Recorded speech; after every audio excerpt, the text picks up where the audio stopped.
This One's Wife, the Marie Antoinette of Montecito. Hello, I'm H.G. Tudor. The commentary and reactions continue in respect of This One's Wife's recent video posting to Instagram.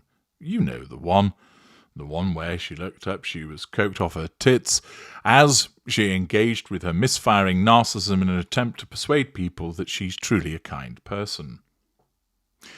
Reaction to it has been mixed. Many of you will have focused on the criticisms that have appeared in mainstream media and also in respect of commentary on social media. It's also the case that, since you're here, I know that many of you are critics of This One's Wife. You may be surprised, however, that there has been quite a lot of favourable response to what she did by people who simply don't get it.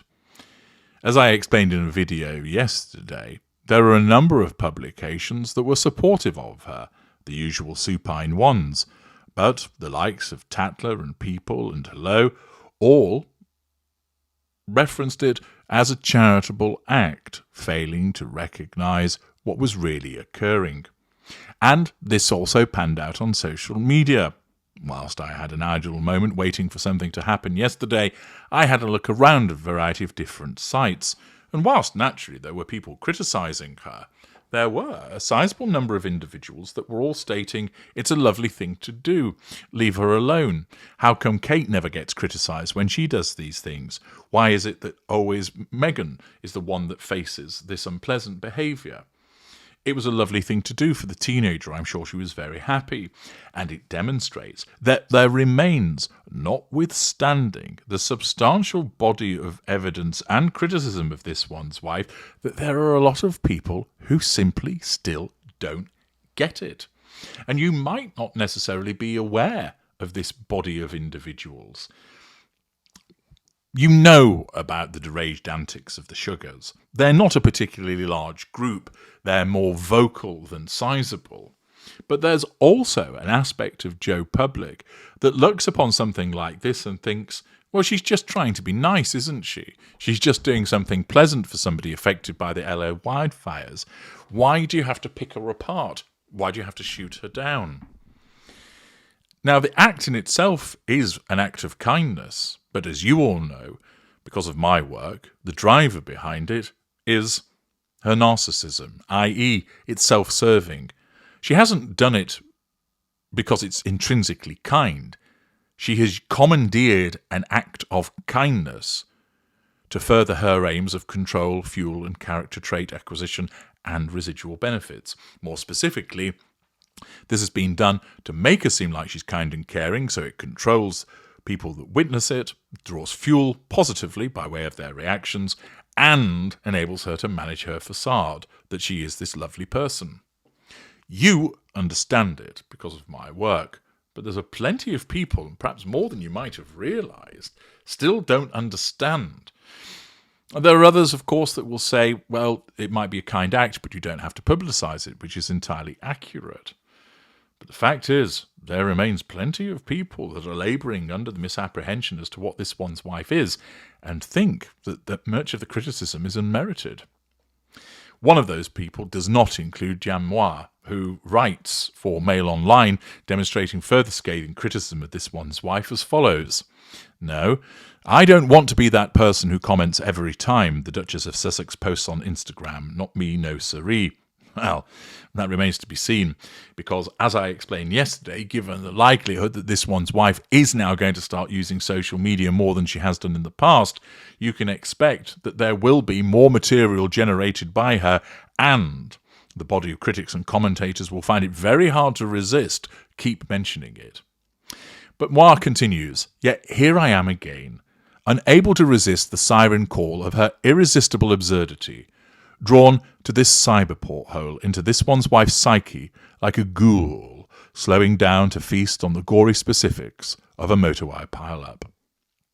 On Wednesday, the Marie Antoinette of Montecito took to Instagram for the fourth time since she relaunched herself on a social media site at the start of the year. The themes of the previous three posts could be summed up as, hey, I'm great, hey, I'm a great cook, and hey, I'm still great, but my dog is dead. This time around, this one's wife was in a strange mood, excited, breathless, exhilarated, patting her heart and her head with the thrill of it all. Clearly, she had big news to impart, but what? Had she and Harry discovered a cure for cancer? Did Disney finally get in touch and offer her a voice-over role as Dawn the Prawn in Finding Nemo 3? Apparently not. This is what we learned.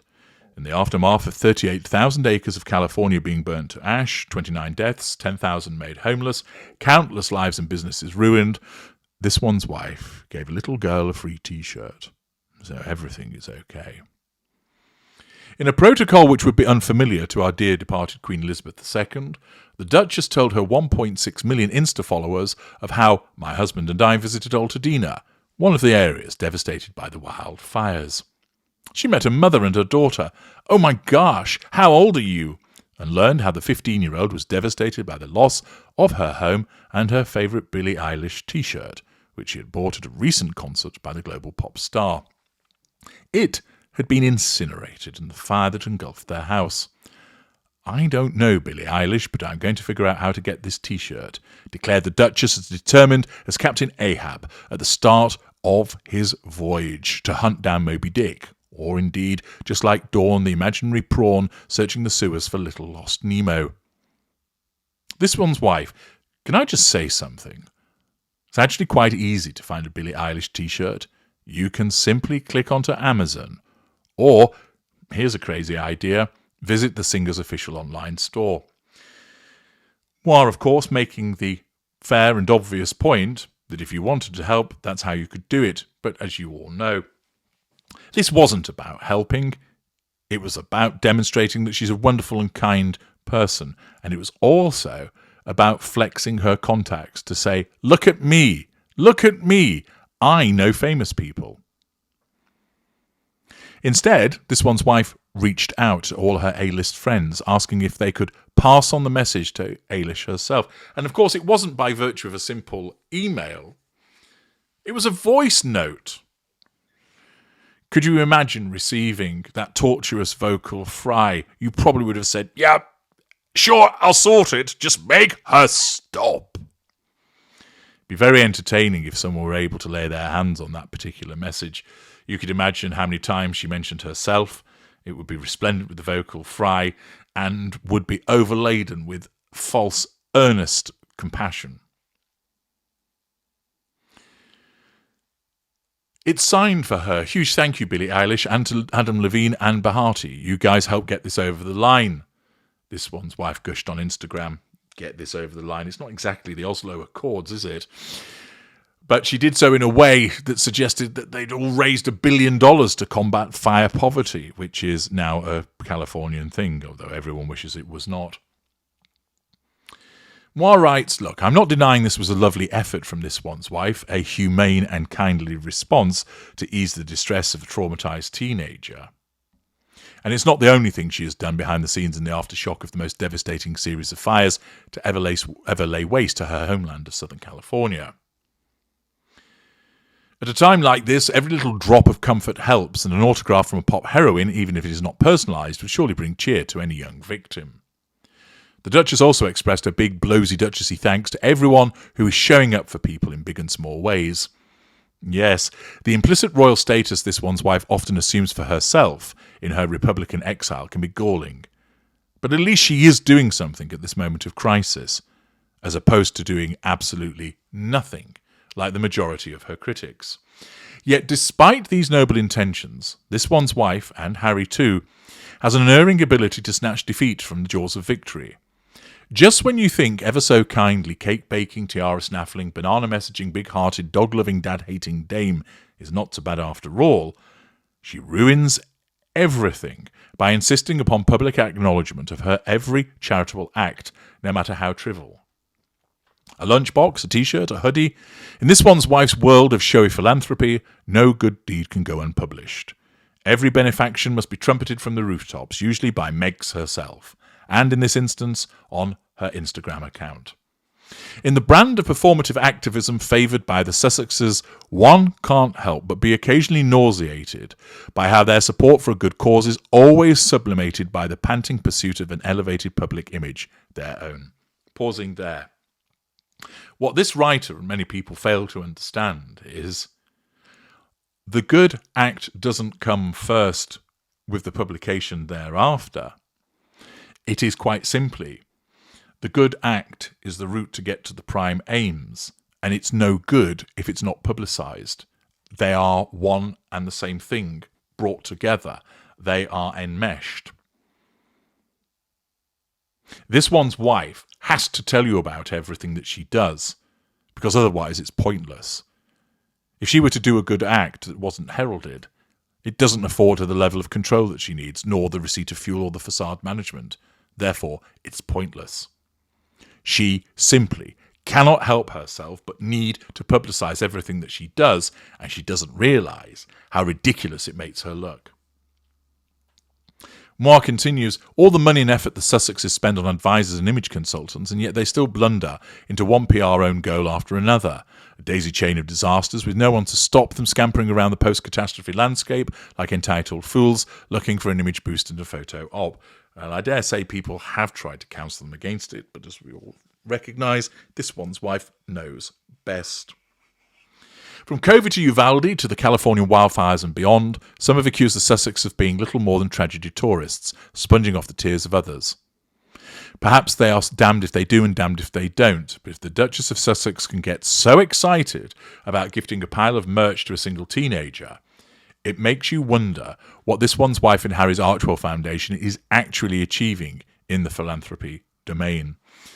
Meanwhile, in the history of Sussex cringe, this has to be the cringiest cringe in their eternal land of cringe. Moir does raise a valid point. If this is what gets you so exercised, what's really going on with Archwell? Well, we all understand that Archwell again is little more than a vehicle that allows her to make herself look good and is a financial instrument whereby a significant proportion of the money that is donated by other people is siphoned off to pay expenses, etc., associated with this one's wife, and thus it is a residual benefit.